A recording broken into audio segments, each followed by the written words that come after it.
ચનવાડા ગામ પંચાયતની અંદર આજે 14-15 વર્ષથી રાજીવ ગાંધી ભવન બનાવેલું હતું. એને વિનાશ કરી અને એવા પંચાયત ઘર બાંધે છે. ચનવાડા ગામ પંચાયતની અંદર ખાસી બધી જગ્યાઓ છે. અમે 2 થી 3 જગ્યાઓ પાસ કરેલી છે.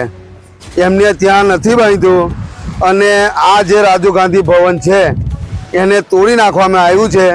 એને ગાર કરી અને એ પંચાયત ઘર બનાવે છે.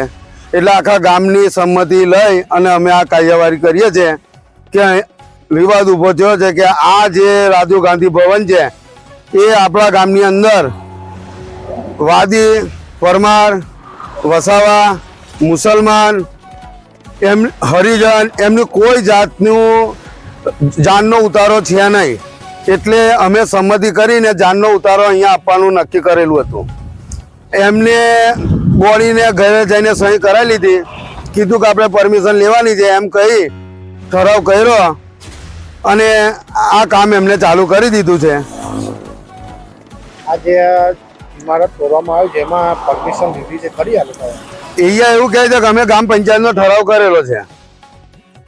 તમારી જોડે છે ઠરાવ? અમને હજુ કશું કોઈ બતાવ્યું નથી.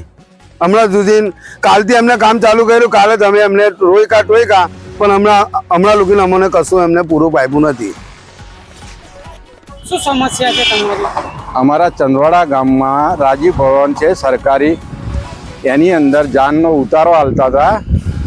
એ અમારા ગામના સરપંચે તોડી નાખ્યો છે અને તોડીને બાજુમાં જગ્યા તય પંચાયત બનાવવાની છે. તો સરકારી મિલકતને નુકસાન કરીને એ લોકો વધારે નુકસાન કરે છે. તો અમારો ઉતારો કયા હાલવાનો?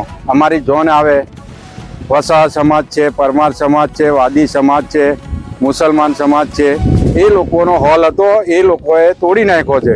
માટે અમારા સરપંચીને નમ્ર વિનંતી છે કે બાજુમાં જગા તઈ બાંધે. અને ધારાસભ્ય શૈલેષ સોટા સાહેબને અમારી નમ્ર વિનંતી છે કે સાહેબ તમે ચકાસણી કરો. અને મામલતદાર સાહેબને જણાવવાનું કે તમે ચકાસણી કરો અને ટીડીઓ સાહેબને જણાવવાનું કે તમે ચકાસણી કરો. ચંદવાડા ગામમાં આવીને પધારો, તમારો વેલકમ છે સાહેબ. જય હિન્દ, જય માતાજી.